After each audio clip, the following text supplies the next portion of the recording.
Bismillahirrahmanirrahim. Elhamdülillah ve salatu vesselamu ala Rasulillah. Mehrimdүү, ырайымдуу Аллах Тааланын аты менен баштап жараткан Аллах Таалага мактоолор, пайгамбарыбыз Мухаммад Мустафа саллаллаху алейхи вассалам салаваттар айтып, урматтуу мусулман бир туугандар, аталар, берекелүү жума күнүндө кайрадан Кудай өмүр берип, амандык берип, ден соолук берип, акыл эс берип, Кудайга кулчулук кылуу максатында жума күнүндө мечитте жолугуп отурабыз. Аллахым ушул күндөргө жеткиргенде шүгүрлөр болсун. Мына ушул күндө жараткандын рахматы, мээримин үмүт кылып келип отурабыз. Кудай Таалам ушул ар бирибиздин жүрөгүбүздөгү тилектерди кабыл кылсын. Мына ушул күнгө чейин бендечилик, инсанчылык кылып билип билбей кылган күнөөлөрдү пайгамбарыбыз саллаллаху алейхи вассалам убада кылгандай, жума менен жуманын ортосундагы күнөөлөр кечирилет дейт. Бүгүнкү жума күндөгү ибадатыбыз, ихласыбыз, намазыбыз, дуабыздын урматына Кудай Таалам күнөөлөрдөн кечирип, эмки жумага чейин бир күнөөсүз өткөргөнгө, күнөөсүз жашаганга Кудай Таалам бардыгыбызга мүмкүнчүлүк берген болсун. Урматтуу жамаат, урматтуу аталар. Бүгүн биз сиздер менен кереметтүү Кур'андагы "Ва атасиму бихаблиллахи жамиа ва ла тафаррaqu" Алланын дининде бекем болгула. "Ва ла тафаррaqu" бөлүнүп жарылбагыла деп момундардын, мусулмандардын ынтымагы жөнүндө сөз кылабыз. Али Имран сүрөсү 103-аят.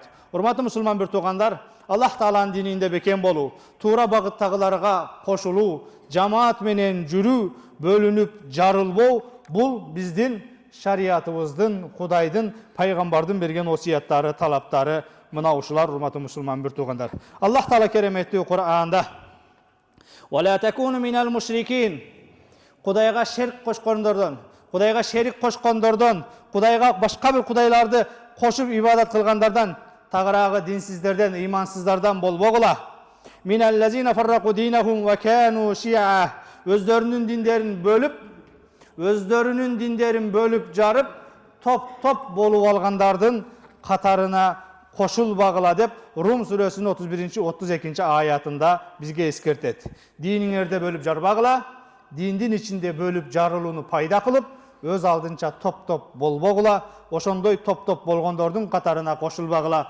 Туура багытта "Ва атасиму бихаблиллахи жамиа" Алланын дининде бекем болгула, "Ва ла тафаррaqu" бөлүнүп жарылбагыла. Демек, бүгүнкү жумада сиздер менен сүйлөй турган сөзүбүз, урматтуу мусулман бир туугандар, ынтымак, биримдик жөнүндө.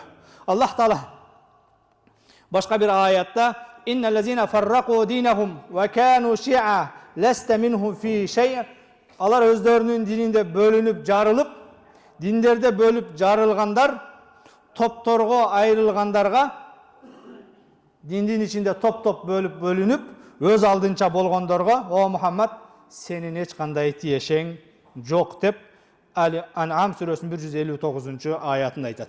Бөлүнүп жарылуу, урматтуу мусулман бир туугандар, биздин динибиздеги чоң күнөөлөрдүн бири. Аллах жана пайгамбар бөлүнүп жарылуудан, бөлүнүп жарылгандардан, андай пикирдегилерден оолак жана алыс. Ал эми пайгамбар саллаллаху алейхи вассалам жалаң бизди ынтымакка, биримдикке чакырып, "Ал-му'минул му'мин кал-буньян яшудду ба'духу ба'да" момунга бирин-бири толуктап турган имараттагы жанагы эмне? Имараттын толуктоосу болгон жанагы кыш, кирпич сыяктуу бири-бирин бекемдейт. Курулуштагы жанагы имараттагы кыш сыяктуу бирин-бири толуктап турат дейт. Ал эми башка бир хадисте "Масалул му'минина фи таваддихим ва тарахумихим ва та'атуфихим камасалил жасадил вахид" момундар бири-бири менен болгон ынтымакта, сүйүүдө, бири-бирине болгон боорукердикте бир дене сыяктуу дейт. Урматтуу мусулман бир туугандар, демек дене, момундар бир дене сыяктуу боло турган болсо, бири-бирибизге жакшылык каалоодо жана жамандык каалоодо.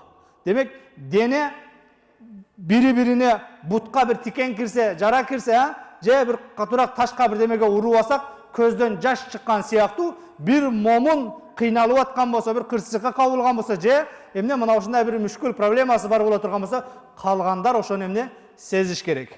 Жанакы бир уйдун мүйүзү сынса, 1000 уйдун мүйүзү зыркырайт дегендей, мына ошол нерсе эмне? Биз момундарга таандык болуп, бир адам кыйналып аткан болсо, бир адам жабыркап аткан болсо, бир адам кайгырып аткан болсо, калгандар бир дене сыяктуу мына ошонун кайгысына же кубанычына шериктеш болушубуз керек. Бүгүн тилекке каршы бирөө кайгырып аткан болсо, кырсыктап аткан болсо, кырсыктап авария болуп башка болуп жолдо өлүп аткан болсо, барып көтөрө калган, биринчи тез жардамды бере калгандын ордуна телефонду тартып алып башка кылып, өзү кутурган эле, башка кылган эле, же жаныбыздан бирөө катыраак машина айдап өтсө дагы учуп өлгүр, авария болуп өлгүр, кутуруп тур, башка кылып тур деп эмне мына ошол эмне бири-бирибизге бир жамандык, каалоо тилектерди айтып аткан бир доорду заманда жашап атабыз. Ал эми биз момундар бир дене сыяктуу бирибиз эмне бири-бирибизге эмне кылышыбыз керек экен? Жакшылык каалоодо, ырайым каалоодо, урматтуу мусулман бир туугандар, ынтымак болушубуз керек экен. Пайгамбар саллаллаху алейхи вассаламдан имам Бухари, имам Муслим чыгарган хадисте мына ушинтет. Демек, мусулмандар кыйналган учурда калган бир мусулман эмне болбош керек? Ага кайдыгер мамиле жасабаш керек. Анткени анын башына келген бале ар бир адамдын башына келип калуусу мүмкүн. Ошондуктан кыйынчылык келгенде кээ бир инсандарга калгандар колдоо көрсөтүп коюу биздин момундук, мусулмандык милдеттерибизден, урматтуу мусулман бир туугандар. Ынтымак биринчи бул өзгөчө мусулмандар ортосунда бул диндеги, ишенимдеги ынтымак. Бардыгыбыз бир мечитке келип, бир имамдын аркасында, бир жамаатта окуп аткандан кийин көз караштарыбыз, багытыбыз, дин таануубуз бир болуш керек. Бул жараткан Аллах Тааланы тануу, пайгамбардын сүннөтүн ээрчүүдө бир көз карашта болушубуз керек. Анткени бир имамдын аркасында бир катарда туруп намаз окуп алып, бирок кээ бирибиз Кудайды башкача, пайгамбарды башкача танып, ошол Аллах айткан, пайгамбар айткан кээ бир осуяттарды ар ким каалагандай түшүнүү, бул дагы бөлүнүп жарылууга алып келет, урматтуу мусулман бир туугандар. Кур'ан жана сүннөттү карманууда бардыгыбыз туура түшүнүү менен кармашыбыз керек. Адамдар өз ойлору менен эмес, балким мына ошол шарият ченеп берген, мына ошол жанакы салган жол менен, устаздардын бир көргөзмөлөрү менен туура түшүнүк менен дин кармануу, бул дагы ынтымактын негизги белгилеринен, урматтуу мусулман бир туугандар. Андан кийинки ынтымактын белгилеринин бири бул албетте жараткандан коркуу.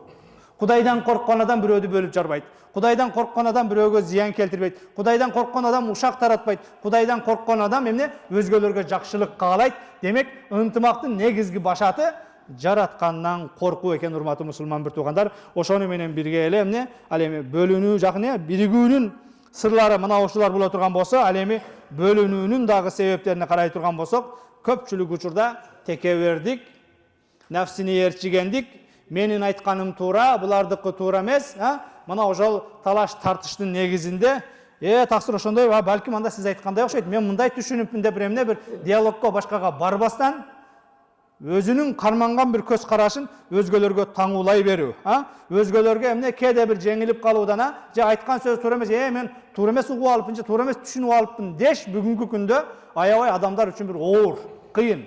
Бирок бүгүн сен кара талаштыкка салып, башкага салып, мен жанакы текебердикке салып, чечендикке салып, сөз бербей, жо мен айткандай деп кетип калганың менен, эртең жараткандын таразысында сенин айтканың, сенин кылганың, сенин басканың, сенин жүргөнүң туура эмес экендиги эмне? Бул ачык далилдене турган нерсе. Бирок бүгүн бөлүнүп жарылуудун негизги себептери мына ошол эмне? Бой көтөргөндүк, текеберденгендик, урматтуу мусулман бир туугандар. Ал эми бул текебердик бул биз момундарга жарашпаган сыпаттардан. Пайгамбарыбыз саллаллаху алейхи вассалам ла ядхулул жанна мен кана фи қалбиги мисқала зарратин мин кибр, кимнин көкүрөгүндө, жүрөгүндө заррачалык, кыпынчалык текебердик боло турган болсо, бейишке кирбейт, жаннатка кирбейт дейт. Аллах Таала хадиси кудсиде текебердик бул менин сыпаттарымдан дейт. Бой көтөргөндүк бул Кудайга жарашат экен. Мына ушул менин текебердик сыпатымды ким талаша турган болсо, тозогум менен, отум менен, азабым менен азаптаймын дейт. Ошондон урматтуу мусулман бир туугандар, кээде классташтар менен олтурганда, достор менен олтурганда, жамаат менен олтурганда, башкада бир туугандар менен олтурганда, эмне мына ошол саясат темасын сүйлөйсүзбү, дин темасын сүйлөйсүзбү, футболду сүйлөйсүзбү? Кээде мына ошол карама каршы пикирлер келип калса, анда сен айткандай окшойт деп унчукпай коюп койгон, бөлүнүп жарылуудан сактайт. Ошол нерсенин айынан бир болбогон бир футболдун айынан, бир спортчунун айынан, же дагы бир нерсенин айынан, бир саясатчынын айынан урушуп, талашып, ынтымакты кетирүү, урматтуу мусулман бир туугандар, бул биз момундарга, мусулмандарга жарашпаган сыпаттардан. Бөлүнүп жарылуудун негизги себептери бул мына ошол эмне? Динибизди туура эмес түшүнгөндүк, же болбосо тактап айта турган болсок, илимсиздик, билимсиздик дагы мына ушул нерсеге алып келет. Андан кийинкиси жана Кудайдан коркуу дей турган болсок, ал эми Кудайдан коркпогондук дагы, бул дагы мына ошол эмне? Ортобуздагы ынтымактын ыдырашына алып келет. Анткени Кудайдан коркпогон адам ушак таратат, гыйбат таратат, бирөөлөрдүн үстүнөн жалган жалааларды жабат, адамдардын ортосун бузат. Эгер ар бир инсан өзүнүн кемчилдиги менен алектенсе, бирөөлөрдүн кемчилдигине убактысы калбай калат эле. Тилекке каршы өзүбүз ушу направление алып, ушу туп-туура түз эле ушу сураксыз бейишке бараткандай болуп, калгандарды гана бир талкуулап калган заманда жашап атабыз. Кудай Таала ушундан сактасын. Ал эми өзгөлөрдүн жаман жагын айтып, жаман жагын шерменде кылып, ушактап гыйбаттагандык бул бөлүнүп жарылууга, адамдардын ортосундагы эмне кекчилдикке алып келет. Ал эми бул нерсе динибиздин, мамлекетибиздин, мусулмандардын ынтымагынын ыдырашына алып келет. Ал эми ынтымак ыдыраган өлкө бул алсыз өлкө болот. Ынтымак ыдыраган жамаат бул күчсүз жамаат болот. Бул жанагы бөлүнгөндү бөрү жейт деп, бул пайгамбар саллаллаху алейхи вассаламдын хадиси. Жамаат менен болгула, жамааттан ажыраган, жалгызсыраганды шайтан жеп кетет. Жанакы эмне короо койдон ажыраган койду карышкы жеп кеткен сыяктуу, жамааттан ажыраган адамды дагы шайтан жеп кетет дейт. Урматтуу мусулман бир туугандар, жамаат менен болгон бул эмне экен? Жамаат менен жүргөндө дамладан уяласыз, аксакалдан уяласыз, күнөөгө барбайсыз. Ал эми жалгыз калганда, эч ким жок жерге калганда, бүгүн кээде күнөөлөрдү, башкаларды, күнөө болгон жерлерди бүт бардыгын изилдей турган болсок, экөөсү жалгыз калган, үчөөсү жалгыз калган, мына ушундай эмне эч ким көрбөгөн жерлерде. Ошондуктан урматтуу мусулман бир туугандар, эмне экен? Биз жанагы пайгамбар саллаллаху алейхи вассалам хадисинде айткандай, Аллах сен көрбөсөң дагы Кудай сени көрүп турат деген бир ишеним менен жашай турган болсок, ошондо күнөөдөн, бузукулуктан, өзгөлөргө бир жамандык каалоодон эмне болот экенбиз? Алыс болот экенбиз. Мусулмандардын ортосундагы ынтымактын ыдырашын дагы бир себептеринен болгон бир себеп бул албетте дүйнө кызыкчылыгы, байлык, мансап. Мына ушул нерсе байлык талаш, мансап талаш момундардын ортосундагы ынтымакты ыдыратат дагы. Эртең эмне болсо ошо болсун, о дүйнөдө эмне болсо ошо болсун, бүгүн жакшы жашасам, бүгүн бир жакшы мансапка жетип калсам деп, мына ошол эмне каалагандай жанакындай бир көкпеттик менен талашып тартышууга, бузукулук кылууга баруу, бул дагы момундардын ортосундагы ынтымакты ыдырата турган. Менин гана оюм туура, башкалардыкы ката деген көз караш, урматтуу мусулман бир туугандар, бул чоң коркунуч, бул шайтандан келген пикир, шайтандан келген көз караш. Аллах Таала керемети Кур'анда: "Ва ла таназау фатафшалу ва тазхабу рихакум".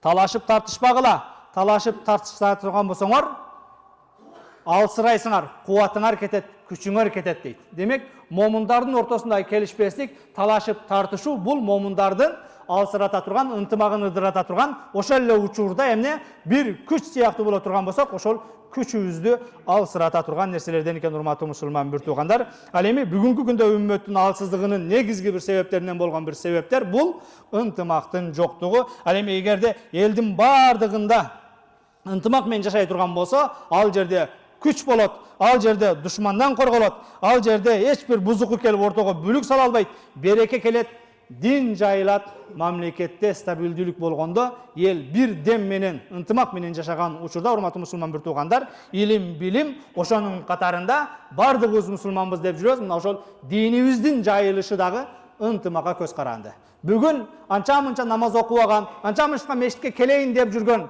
кээ бир инсандар ал жамааттан бир маалыматты алат, бул жамааттан бир маалыматты алат, Шумкардамладан келип бир маалыматты алса, бир эле бир эле мечитте окуган адамдар түрдүү көз караштар менен динди таңуулап атат. Өзү алсыз болгон, жаңы гана динге келем, жаңы гана Кудайды тааныймын деп аткан инсан, мына ошол эмне диндегилердин түрдүү көз караштарынан таң калып, же түрдүү көз караштарын анализдеп көрүп туруп, анан мына ошол эмне кээде динден жиркенип калгандыгы дагы мына ошого себеп. Урматтуу мусулман бир туугандар, демек динибизди күчтөндүрөбүз десек, динибизге береке алып келебиз дей турган болсок, момундардын ортосундагы туура көз караш, ынтымак, биримдик бул биринчи орунда. Урматтуу мусулман бир туугандар, бөлүнүп жарыла турган болсок алсыз болот, душман үстөмдүк кылат, жамааттан, мамлекеттен береке кетет. Мына ошол бөлүнүп жарылгандан, колтугунда котур ташыбарлардан жараткан Аллах Таала жамаатыбызды, элибизди, жерибизди сактасын. Урматтуу мусулман бир туугандар, ынтымак биримдикте болуу үчүн албетте тааныган, тааныбаганга, момун болгон болсо, мусулман болгон болсо салам айтуу. Пайгамбарыбыз саллаллаху алейхи вассалам: "Афшус салам байнакум", ортоңордо саламды жайылткыла, ынтымакты эмне жанакындай алып келет дейт. Демек, бүгүн салам дагы тандалып айтылып калды. Костюмчан костюмчанга, жоолукчан жоолукчанга, сакалчан сакалчанга, допучан допучанга, калпакчан калпакчанга, кыргыз кыргызга, өзбек өзбекке салам айтып калган. Мына ушундай бир доордо жашап атабыз. Пайгамбарыбыз саллаллаху алейхи вассалам ынтымак болсун десеңер, афшус салам байнакум, ортоңордо саламды жайылткыла дейт. Урматтуу мусулман бир туугандар, мусулмандардын ортосунда ынтымак болуусу үчүн keçirimdүү болуу. Wa'fu wasfahu. Allah Taala Kur'an'da keçirgile jana ança-mınça janakınday kökbetlerden 100 ürgülö deydi. Keçirgile jana mana oşol toң moyunlardan 100 ürgülö. Femen afa ve aslaha fe ecruhu ala Allah. Allah Taala Şura suresinin 40. ayetinde kim keçirse, mana oşol pikir kelişpeslik bolup kalgan uçurda, talaş tartış bolup kalgan uçurda keçiriп эле койбосоң, ve aslaha mamileni bekemdey turgan bolsa, fe ecruhu ala Allah. Al jaratkandan çeksiz soğuğun alat deydi urmatı musulman bir tuğandar. Peygamber sallallahu aleyhi ve sellem mana oşol ıntımaktın bekemdelүүsүн dagı bir sebeplerden bolgan bir sebep bul mana oşol emne wala yaqta ba'dukum ba'da biri-biringdi uşaktabasaң, gıybat kılbasaң, mana oşol nersede dagı emne ıntımak bolat deydi urmatı musulman bir tuğandar. Intımaktın dagı bir sebeplerinden bolgan bir sebep mana oşol attуу baştuularыбызды, ilimdүүлөрүбүздү, muftileribizdi, ustazlarыбызды urmattap sıylagan bul dagı mana oşol emne adamdardын ortosundagı ынтымактын жайылышына себеп болгон амалдардан экен урматтуу мусулман bir tuğandar. Oşonduktan bardığımız mına oşol nerselerde emne birden bir küç bolup bekem boluşubuz kerek eken. Ынтымак bugün bizge awa menen suudan dagı zarıl bolup turgan uçur. Antkeni mına oşol emne көрүп атасыздар, dünya жүзү тынч эмес.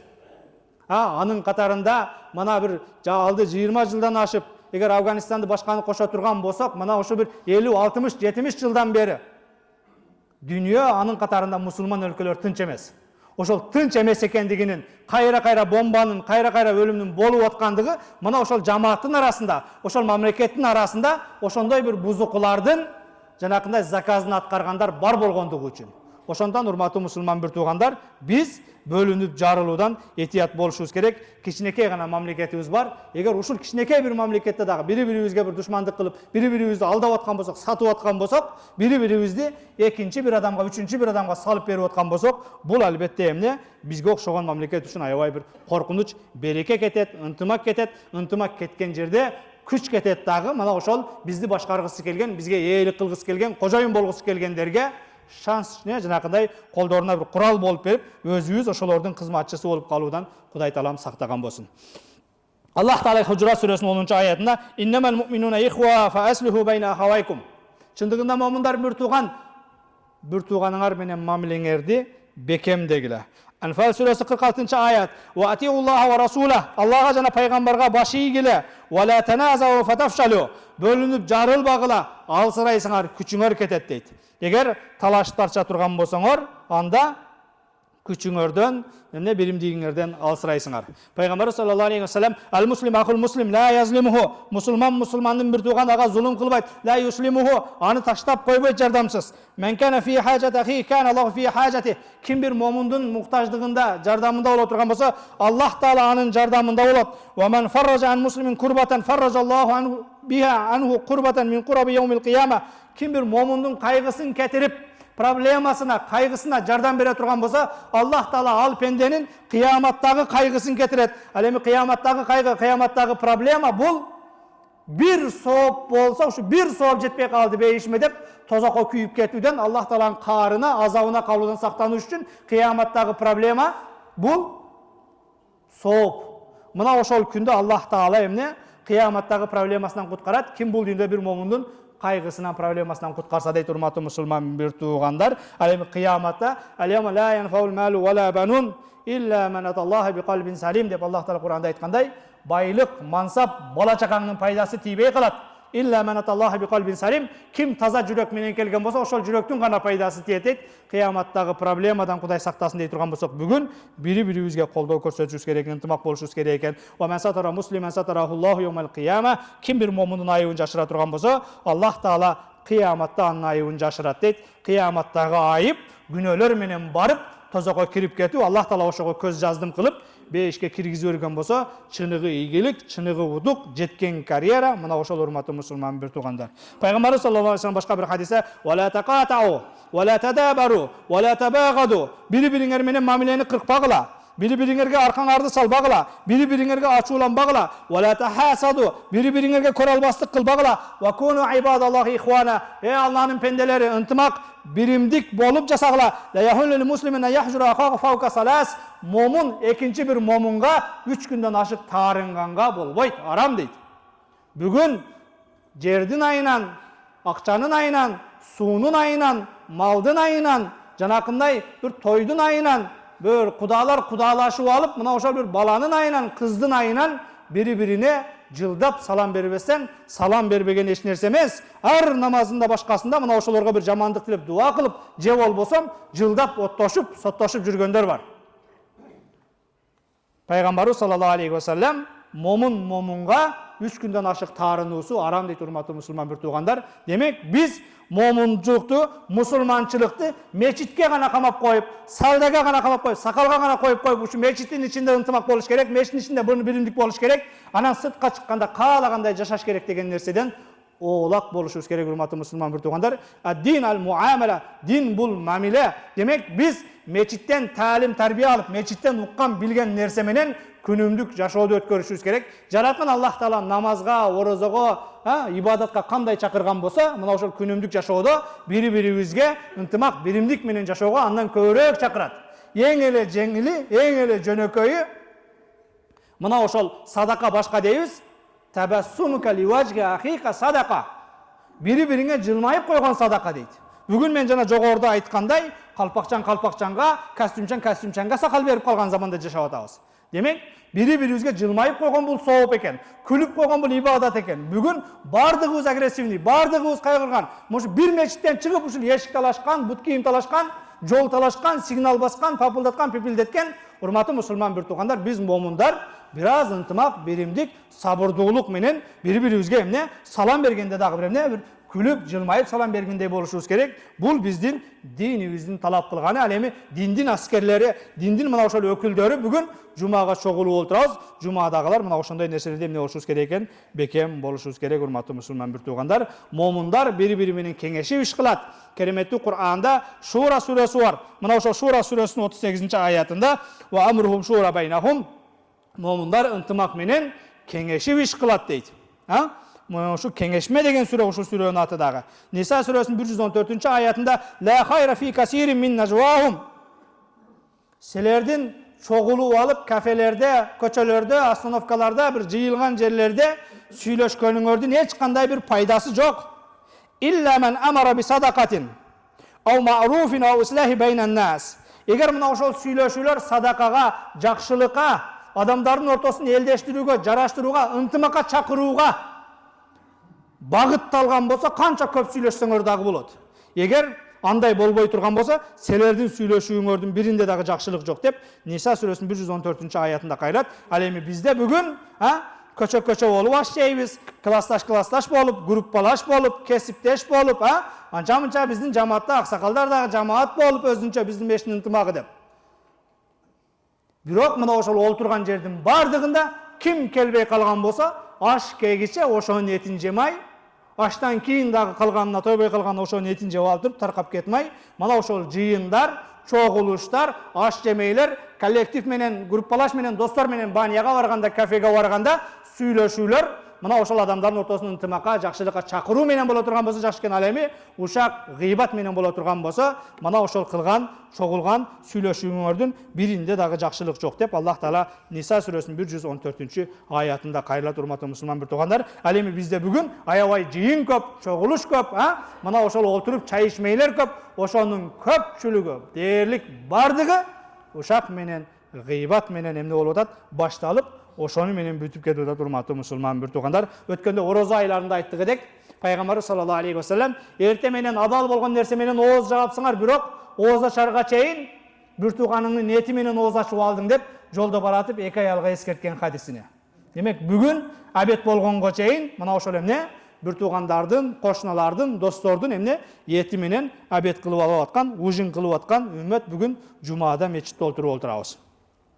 Пайгамбар саллаллаху алейхи ва саллям айюханнас афшус салам, о адамдар, ортоңордо саламды жайыткыла, ва ат'имут таам, бири-бириңерге муктаждарга тамак бергиле, василул архам, туугандар менен мамилелерди бекемдилгиле, ва саллу биллайли ван нас нiyam, адамдар уктап аткан учурда намаз окугула, тадхулул жанната биссалам. Эгер ушул нерселерди аткара турган болсоңор, Аллахтын тынчтыгына, жаннатына киресиңер дейт, урматтуу мусулман бир туугандар. Салам жайылтуу, тамак берүү, андан кийин мына ошол эмне туугандар менен мамилени бекемдөө. Бүгүн туганга болор болбос нерсенин айынан эмне кылган? Мына ошо салам бербей калган доордо заманда жашап аткандыгыбыз тилекке каршы өкүнүчтүү. Динибиз 5 мал намаз буйруган. 5 убакыт намаз жуунууга, тазаланууга, андан кийин келип Кудайдан сурап күнөөлөрдөн арылууга себеп болот. 5 убакыт намазды көбүнчө эркектер азан чыкты деп туруп даратыбызды алып мешитке чуркайбыз. Жамаат менен барып окуп келейин деп. Bir күндө 5 жолу кайра мешитке келип аткандыгыбыз, bir жерде намаз окуп аткандыгыбыз, bir имамдын аркасында окуп аткандыгыбыз ынтымакка далалат, урматтуу мусулман бир туугандар. Андан дагы тышкары, мына ошол бизди карап турган сыртта эмне биздин ыдырашыбызды, алсыз болушубузду карап турган динсиздерге үлгү болсун деп жумасына bir жолу жума намаздан вообще чогулабыз. Bu шумкар дамлага тийип болбойт, мунун аркасында ушунча жамааты бар деп сырттагылар эмне болуп атат? Коркуй турган, чоочуй турган да бир эмне ынтымакка далалат. Андан тышкары динибиз ажылык, умра ибадаттарын бизге фарз кылган. Исламдын 5 фарзынын бирөөсү ажылык. Ал эми ал ажылыкка дүйнөдөгү мусулмандардын бардыгы bir учурда, bir саатта, bir жерге чогулат. Арафат деп ажылыкта мына ошол Курбан айттан bir күн мурда бардыгы Арафатта турбаган болсо, ажылыгы ажылык болбой калат. Ошол кечеде бардыгы Муздалифада турбаган болсо, ажылык кемчилдиктүү болуп калат. Бардыгы bir учурда кара ташты айланбаса, ажылыгы ажылык болбой калат. Демек ошол Аллах Таала bir учурда bir жерге бардыгыбызды чогултуруп аткандагысы, момундар, силер ынтымаксыңар. Bir учурда bir ишти аткарып атасыңар, силер биримдикте болушуңар керек, бөлүнүп жарылбашыңар керек. Мына бардыгыбыз келип алып bir мешитте чогулуп, bir намазды, кыбланы карап, bir имамдын аркасында окуп аткандыгыбыз, бул момундарды эмне? Мына ошол окуган намаздарыбыз дагы эмне экен? Ынтымакка чакырат экен, урматтуу мусулман бир туугандар. Керек болсо динибиз пайгамбарыбыз саллаллаху алейхи вассаламдан риваят кылган боюнча, мына ошол тамак жегенде дагы динибиз, тамак жөө дагы бизди бир ынтымактын өзгөчө бир үлгүлөрүндө чакырат. Тамак дагы жамаат менен болгондо берекенин келердигин баяндап, сахабалар пайгамбар саллаллаху алейхи вассаламга кайрылып, "Я Расулаллах, инна накул ва ла нашба." О Аллахтын пайгамбары, биз жейбиз, бирок тойбойбуз деди. Кайра жейбиз, бирок тойбойбуз деди. Пайгамбарыбыз саллаллаху алейхи вассалам, "Фал'аллакум та'кулуна мутафарриқин." Балким адден жесеңер керек деди. Ар кимин өз-өзүнчө салып алып жесеңер керек деди. "Қалу наам я Расулаллах." О Аллахтын элчиси, ар ким өз-өзүнчө жейбиз деди. Пайгамбарыбыз саллаллаху алейхи вассалам, "Фаштамиу аля туамикум." Тамагыңарды чогулуп жегиле, бирге жегиле. "Вазкуру исмаллахи алейх." Тамакты же баштап турган учурда Аллах Тааланын атын атагыла, бисмилла менен жегиле. "Юбарак лакум фих." Эгер чогулуп жесеңер, бисмилла деп жей турган болсоңор, ошондо тоёсуңар деп сахабалар тойбой атабыз дегенде пайгамбарыбыз курсак тоюш үчүн дагы жеген тамакта ынтымак менен чогуу жегиле деди. Демек, урматтуу мусулман бир туугандар, бүгүн анча-мынча мына ошол эмне, элдин баарын чакырып хатма окутабыз, анча-мынча бала үйлөгөндө, кыз чыгарганда, үйлүү болгондо бир той беребиз, башка кылабыз. Тилекке каршы бүгүн ошондо дагы атаңдын, апаңдын бир туугандарын бир тегиз чакырбастан, колуна карап, мансабына карап, машинасына карап, кийимине карап, чакырып, той өткөрүп калгандыгыбыз ачуу чындык. Пайгамбарыбыз саллаллаху алейхи вассаламдан, "Я Расулаллах, жейбиз, тойбойбуз" дедиле. Балким бөлүнүп жесеңер керек деди, урматтуу мусулман бир туугандар. Пайгамбарыбыз саллаллаху алейхи вассаламдан Ибн Умар радиаллаху таала анху qal, "Хатабана Умар бил жабия." Азирет Умардын баласы Абдулла айтат, атам Умар падыша болгон кезинде Жабия деген жерде бизге кайрылып, мусулмандарга кайрылып мындай деди: "Я Юханнас, инни кумту фийкум кама кама Расулуллах саллаллаху алейхи вассалам фина фaqal." Мен силерге бүгүн пайгамбардын ордунда туруп, пайгамбар силерге кайрылгандай кайрылам деди Азирет Умар. Мен силерге бүгүн пайгамбардын ордунда туруп, пайгамбар силерге айткан осиятты айтамын. Пайгамбар эмне деген? Пайгамбар саллаллаху алейхи вассалам, "Усикум би асхаби." Менин сахабаларым менен ынтымакта болгула. "Суммаллазина ялунахум, суммаллазина ялунахум." Андан кийинкилер менен сылык мамиледе, жумшак мамиледе болгула. "Сумма яфшул казиба хатта яхлифа ар-раджул ва ла юстахлаф." Андан кийин уже кийинки поколение келгенде жалган жайылып кетет. Касам ичиш милдет болбогон адам деле өлүп кетейин деп жолдон көрүп алып эмне? Туш келди, касам иче берет. Көөлүккө чакырылбаган адам деле мен көрдүм мындай болду дей берет. Бүгүн жолдо бир эки адам мушташып аткан болсо, сөгүшүп аткан болсо, жол талашып аткан болсо, сенен бирөө ошонун мушташканын көрдүңбү? Чын эле мушташтыбы? Айып кимисинен кетти, кимиси светофор талашты, кимиси жол талашты, кимиси катын талашты дебестен туруп, мына этектасын мушташтат деп туруп интернетке коюп атабыз. Сенен бирөө бир нерсени көрдүңбү деп сурап алса дагы күбөлүккө өтүп калган доор келет деп пайгамбарыбыз айткан экен. Бүгүн мына ошол эмне бирөө чөгүп баратса, барып кол сунганын ордуна телефон чыгарып айтып тас чөгүп атат деп күбөлүккө өтөбүз. Эки тас мушташып алса, тактаса такта албаса мына кечитен бери да жүрөт. Жанагы биздин балбаныбыз Акжол Махмудов бирөөдү ошто уруп жүрөт депчи. Ал бир чет мамлекетте бир немеде жана күрөшүп жүрөт экен. Эки алкаш, эки тасы бир катын талашыппы, кыз талашыппы, мушташса, жок жерден бирөөдүн атын таанып алсаң, күбөлүккө өтүп, Акжол Махмудов мантип бирөөдү уруп жүрөт да, мына бизде ошто Энесай деген кафеде, ресторанда болуп тур. Кудайдын жүзү жакшы ошолор клубтарда, кафелерде болот. Кокус биздин мечиттерде болуп калган болсо, уже бүттү да. Мечиттер пломбаланып, бекилип, молдолор ушу жетчү жерине жетип, как будто бул ислам дини бир гана ушу шумкарга керектей, жала жабып өлүп калат делер. Кафеде болсо, клубта болсо, көчөдө болсо, эч ким ызада жана кыжаалат да болбойт, ушак да кылбайт, башка да кылбайт. Кудайга шүгүр ошого окшогон ызышуулар биздин мечитте болбойт. Бирок аз калды, мечитте ham болот. Ушу молдону укпасак, устазды укпасак, муфтийди укпасак, жетекчилерди укпасак, каалагандай намаз окусак, каалагандай бассак, каалагандай дааватка чыксак, каалагандай жүрүм-турум кылсак, эми уже аз калды ушу. Уже бөлүнүп жарылуу бар. Ар ким өзүнүн жаккан имамына барып калды, жаккан мечитинде окуп калды. Эми ушу аз калды эми мечиттин ичинде уже шумкар сен өтүп окуа, мынтип оку деп туруп ушу келип имамды урушка, ушуга бир аз калды. Ошол теманы алкаганда бүгүн бөлүнүп жарылбайлы мусулмандар деп ошол ынтымак жөнүндө сүйлөп атабыз, урматтуу мусулман бир туугандар. Пайгамбар саллаллаху алейхи вассаламдын силерге айтканын айтамын. О момундар, андан кийин уже күбөлүк суралбаса да күбөлүккө өтүп баштайт. Касам ич деп бирөө талап кылып алса дагы касам иче баштайт. Ала ла яхлифу ражул би имраатин илля кана салисума шайтан. Силердин бирөөңөр аялдар менен жалгыз калбасын. Эгер бир аял менен жалгыз калса, анын үчүнчүсү шайтан болот.